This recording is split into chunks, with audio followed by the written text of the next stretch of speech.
Hey everyone, Jax is back. I'm Jackie Hoffman, and I'm not really quite sure how this is going to go or exactly where it's going to go. But what I can tell you is I'm pretty excited to have this platform to just open up and kind of go back to where it all began, if you will. So here I am, I'm back. I really never went anywhere to begin with, but 7 or 8 years ago, I decided to leave radio. Just because radio had changed a little bit in so many different ways and on so many different levels.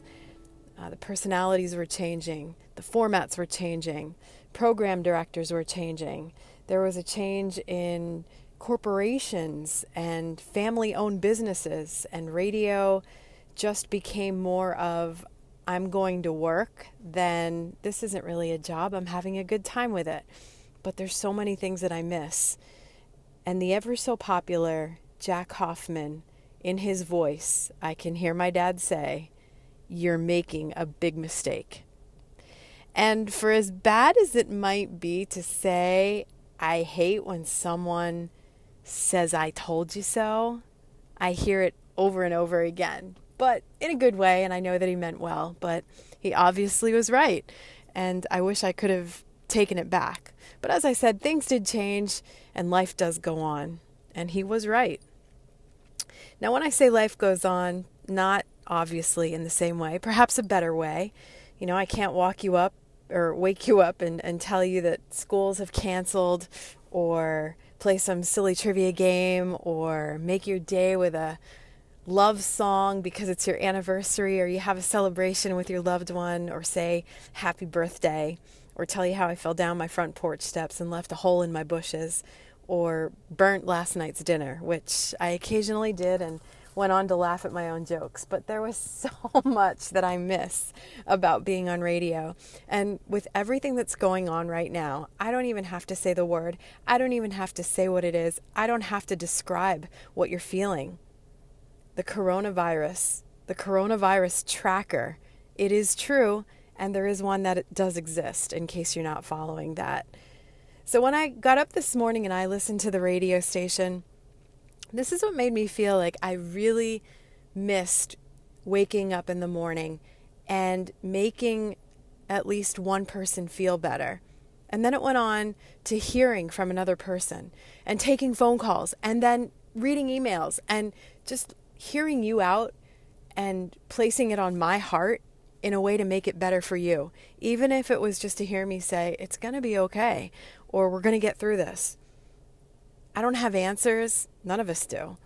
Watching the President of the United States or watching your local mayor tell us about the disaster and about all of the terrible things that are going on in today's world and how we need to make it better by simplifying our lives.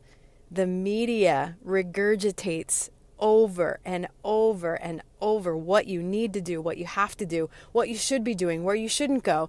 And people's anxiety levels are shooting through the roof. I can tell you, for one, I almost feel like I'm in a fog going into work, driving home from work, being at home, turning off the news, turning on the news, listening to the radio, reading the newspaper. It's everywhere.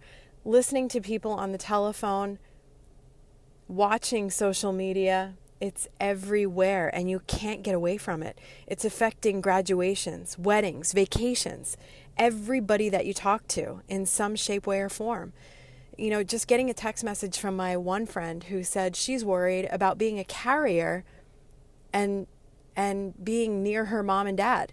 You know, there's so many unanswered questions and so many different things to worry about. Like, am I doing this wrong? Should I be doing that? Should I not do this? And it's just a very scary time.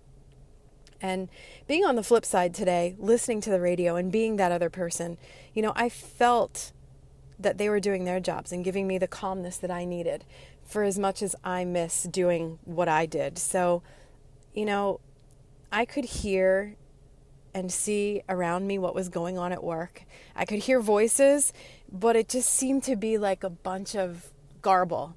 You know, they weren't complete sentences, and it wasn't making any sense to me because I was in my own world. And I think that's where everyone is. And I think this is why during these uncertain times, we need to take care of each other, no matter how your neighbor may have mistreated you, or how much you really are annoyed at your coworker, or how maybe you don't check in on your neighbor as often as you should.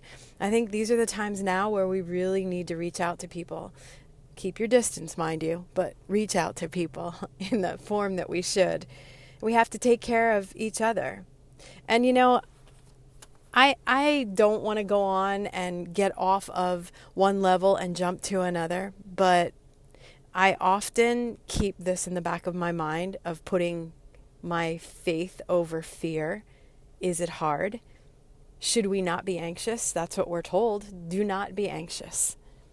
And there is that phrase that I hear over and over again. God doesn't give us what we can't handle. Well, guess what? He is giving us what we can't handle. Or he only gives us what we can handle, I should say. But God is giving us what we can't handle right now. Am I right? But you know what? He's still going to be there to pick it up, and we're all still going to get through this. And maybe there's a reason, for some reason, he's giving us something that we can't handle. Maybe this is to open up our eyes and see how strong we really are, or how much we should be supporting each other, or how we should take care of our health in an outbreak like this, and what we're supposed to do. Again, I don't have all of the answers, and I'm not trying to say that I'm very well educated on all of the health aspects of this virus, because sure as shit, I have no idea what I'm talking about. My best friend, who happens to be in a very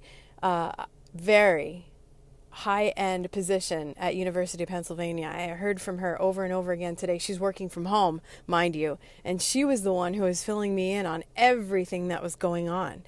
I mean, if anybody has any answers, she's the one that I turn to. There are certain friends that I do listen to, and there's certain friends that when I get a text message from them, I'll kind of just turn it off and ignore it or delete it or whatever the case may be. But now is the time where we really need each other. But this is a great platform where I do get to say what I want to say and do what I want to do and be who I want to be. And I do miss that, and I just want to let you know. So Jax is back, and it's not going to be the last time that you're hearing from me, and we are going to have fun with this, and we are going to kind of listen to each other, back each other up, be there for each other, and let's do what we can to get through this god-awful time. And try not to stress so much, and try to put that anxiety into something else. Go out for a walk. Go check on your neighbor, because it's going to make you feel good. Because when you do something for someone else, that's exactly what it's supposed to do. Make you feel better. Try and read a book. Don't watch the news so much, for crying out loud. And if you have animals, just hug them, pet them, do whatever you do with them. I don't know, but I'll tell you what, if I didn't have my dogs, I don't know what I would do, because they take away my anxiety more than anything or anyone ever could. So that's what I'm going to be doing. And probably spending a little more time in the kitchen. Don't eat your anxiety away. Do me that one favor. My time is up for now, but that's all I can say. So until next time, I hope this keeps you in good health, and I'm sending you love, good vibes, and I just want to say, take care of yourself and your neighbors. Jax is Back is brought to you in part by Queen City Family Restaurant and Visions Federal Credit Union.